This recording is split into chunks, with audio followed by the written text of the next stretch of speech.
96.4 Eagle Radio. Celebrity Download. Will and Guy from Coldplay, hello. Hi there. Thank you for talking to us today. Not at all. Exciting times again. 5th album, Milo Xyloto, which in itself is a great name. You're the first person to say that without saying what does it mean. Thank you for saying that. Well, I know better than that to do that with you guys. Is it true that originally the album was going to be a soundtrack to a film? Well, we had lots of different ideas and intentions when we started making it. In fact, we wanted to make a very quiet acoustic sounding record when we went into the studio. We went into the studio with about 10 songs and they were all going to be recorded with very kind of old-fashioned instruments, guitars, mandolins, and then, of course, like all of our album-making processes, the ideas change and develop, and one of the ideas was to make an animated film, so the album that we were making was going to, as you say, be a soundtrack to this animated character-based film. But then, of course, that idea was abandoned and we went down various other avenues to get to where we are now. I get the feeling that with you guys these days, there's just ideas all the time going around and things could happen and then things could change and all the rest of it. How do you ever get to a point where you think, actually, that project's finished now, we're going to just sort of stop because... We don't ever get to that point. We just get told that we've run out of time and we've got to hand something in to the record company because they want to release it. So we're like, okay, I suppose it's done then. Generally the way we work is a process of having a huge amount of ideas, most of them terrible, and trying to whittle it down into something kind of, you start with a great big lump of oak and then whittle it down into a pencil kind of thing. Well, Will, because I understand that you're the chap that in the end sort of is mainly the one that calls it a day at the end of it and says, actually, right, okay, guys, we can stop now. Well, that's what I heard Chris say. Anyway.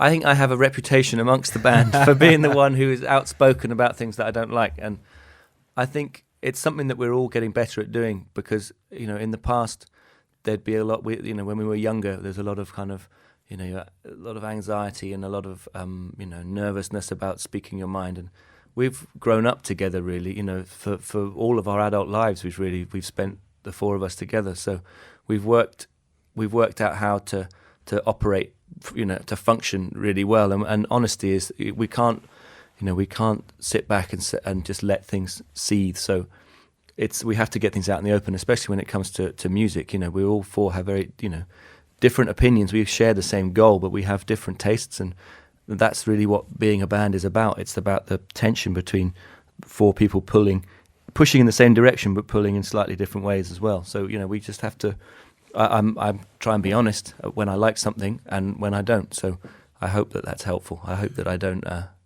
cheese anyone off. Well, because you don't make it too easy on yourselves, because even whilst the album was being finished off, you were on tour, so you had to go into different studios in different cities to do bits and pieces. So that can't be an easy thing to do. You have to sort of presumably just settle in a bit and all the rest of it.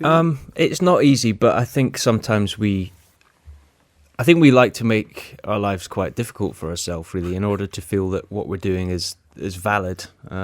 If something happens too easy, I think we're very suspicious of it. So we're very good at sort of flogging ourselves to death. We've practiced it for a long time. And the other thing, for anyone that has followed Coldplay right away from the beginning, like me, so you've gone through the albums, and particularly these last two albums, so Viva La Vida and this one. The theming that's around now, which I think is great. I love it. I just love that sort of stuff. It's sort of, I don't know, there's lots of connection. But sure. So this one you've gone with the sort of the graffiti sort of stuff and going on with that. I think we always, more so now than ever, we consider our music in not just musical terms. There's a great, the great bands and great albums are so connected to the visual side of, in the past, the record sleeve, or you get a big 12-inch vinyl, you can really, it gives you a visual clue into what the album's about. And so we've really just tried to embrace that on the last record, and again with this one, just to try and, from the stage clothes to the video to the artwork, everything has to kind of complement the album. We try and create a world around it, I suppose, a little, that you can believe in, and it gives clues as to the story, if you will, behind the record. So it's so important for us now, and I think if we went on stage and played a gig in our kind of jeans and jacket, jeans and t-shirt, it would feel very strange. We like feeling like we're part of a gang and we're going to work. So let's talk about the story then. So a love story sort of concept thing going through the album is the idea, isn't it? Yeah, basically. If you want, we should stress that it's only there if you want to find it. It's not something that we want to shove down people's throats. It's not like I think we get scared, and people often get scared about the idea of a concept album, and because it kind of instantly puts it in a certain realm. But the way that the tracks are kind of put together, and the way that they relate to each other, and the passage of the arc of the album is definitely revolves around a kind of a story set in some kind of difficult situation where people find each other, and it's a absolutely unashamedly optimistic album this time round. I think we've all been aware of how every time you turn the news on, there seems to be another horrific something or other to read about, and but there is also some amazing, the world and our lives are so fantastically blessed in many ways. So we'd like to focus on the good things, certainly on this record anyway. And some of the tracks, there's just the anthemic stuff, but there's also the broken down acoustic stuff, which I guess probably came out of the original idea that there might be an acoustic feel to the album. Well, funnily enough, it didn't really, because I think the acoustic songs which have ended up on the album were sort of written and recorded right at the very end, as a kind of counterbalance to the bigger, more epic and dense sounding songs. When we were starting to put the album together, we felt that everything was just a bit too big and a bit too sort of dense, and we wanted something which just gave moments of lightness and quietness on the album. So just so there's a balance on the record. We like to think of people listening to it from beginning to end, and so there's a sort of, as Will says, there's an arc to it, and so you can do that. I mean, there's Every Teardrop, there's Paradise, which are the big epic ones, and then there's the slow ones that we mentioned around as well. But then there's also the collaboration with Rihanna, yes, Princess of China. Now, how did that happen? And I think Chris had mentioned somewhere else that he was really nervous about playing the song to her originally. Yeah, well, it was written a while ago, actually, that song. And I think when he wrote it, there was always, in his head, there was always a female part, essentially a duet, really. And we toyed with, different ways of doing that, and we toyed with, do we want, it felt like it still does feel a bit like a risk, or it's something that we're unused to, because, we've never had anyone but us singing on our records. But I think at this stage in our life as a band, we've done lots of stuff, and we are only interested in things that we haven't done before. Trying to do something that excites us and is unexpected, because it would be very easy to fall back on a lot of the tricks and techniques that we've used before. So we wanted to try and do something surprising, and so that part was always, I think, probably written for Rihanna in his head. I think he always imagined when you write a song for someone else, you always have someone's voice in your head, and it was hers. And so we asked her, and he went to Los Angeles to play. We were in Los Angeles, and he went to play it for her on the piano, and she liked it and said she'd do it. So, but yeah, you've got to be nervous when you're meeting Rihanna. Who wouldn't be? So, and when it was finished, did you send it to her first and said, right, here it is? Did she say, well, that's fine, or did she say, well, I'd like something changed, and then did you change it? Or I think there was a little bit of a process of, we asked her to sing certain parts of it, and she recorded it, and we got it back, and we felt that perhaps it wasn't quite right, or our parts weren't quite right. So it was a process that we went through of sending it backwards and forwards a few times to her, changing a few things that we did, and she changed a few things that she did here and there.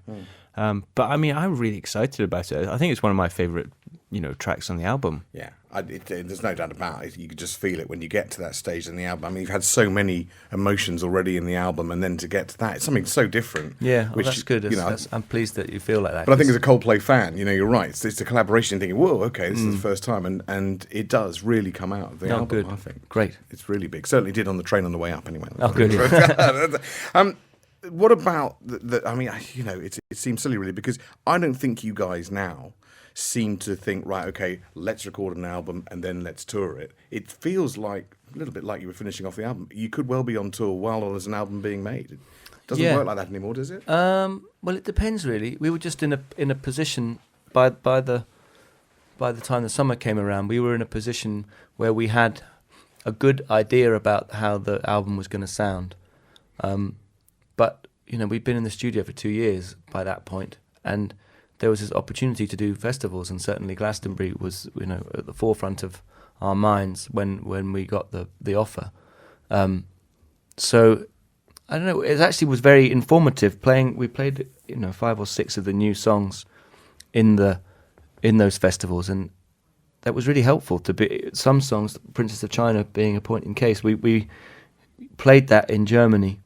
And we realised that the structure was all wrong. It was far too long at the end. It went on for too long, and we would only have found that out playing it in front of other people, because you listen to it through slightly different ears, I suppose, if there are other people there. So we went back in the studio and edited a bit, chopped a bit off, and so it was really, really quite useful. And that's really how we recorded our first ever album. We were on tour half the time, we were writing half the time, and it's not always like Viva La Vida, we were in the studio for 18 months solid, but pretty much, and then decided to tour it afterwards. So it depends. It just depends how things turn out. I was going to say, the way you described it then is actually very much like a band starting out, putting in the sort of time and the work and bit in front of people to test it all out before it goes in. Here you are, 5 albums in, millions and millions of albums sold, and you're talking about that process. We still feel like we're starting again every time, and that's it's not just a kind of nonsense thing to say. We genuinely do. We only know that, especially in this time where music is, I don't know, it's very different the way it's consumed these days and listened to. We feel like we have no right to kind of rest on our laurels or to presume that people will listen or come to concerts. And the album has to be great, and you have to start from the very bottom again. You have to feel like, they have to have the hunger and the desire to go out and really and play it and perform it. And so we totally feel like every time we're starting right at the bottom again. And particularly over the last couple of albums, Brian Eno's influence and involvement, and which comes under interesting titles sometimes, I notice in the credits he's given on the album. Indeed. Which is Inoxification. Inoxification, yeah. It's a title, we asked him. I mean, Brian's become a great friend of ours over the last few years, and he's been incredibly instrumental in helping develop these last 2 albums. His role on this album was slightly different in the sense that he wasn't a traditional producer, in the sense that he was there every day, sort of helping direct the way the songs were recorded. He was he came in more as a sort of consultancy sort of basis. That sounds incredibly businesslike, but it wasn't really like that at all. But it's the easiest way to describe it. And he would just come in and make a few suggestions and listen to some things that we'd done and comment upon it. And when it came round to asking him what his credit should be on this album, he provided us with the title Inoxification. So there's something that he came up with and trademarked, I'm sure. But he was also played a lot on it. He came in at the very beginning of the recessions, and we wrote together with him, and he kind of joined our band for a few months at the very early stages, and he was just, he was basically our kind of keyboard player, which is pretty amazing. Do you think this is the way Coldplay are going now? It's quite interesting that you're just sort of beginning to not beginning, but over the last couple of hours, beginning to let people in on the Coldplay thing. Yeah, but I think perhaps we are sort of opening ourselves up to more collaborations and working with different people. And who knows where that's going to go from here. I think we've really enjoyed the process of making this album, although it has been quite a long period of time. I always find it strange it takes 2 years to make just over half an hour's worth of music. You know, so there's something wrong about that sort of Ratio. Yeah.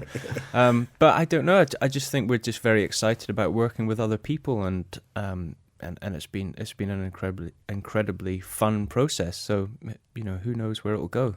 Well, guys, thank you very much indeed. No, thank you. 96.4 Eagle Radio. Download complete. 964eagle.co.uk.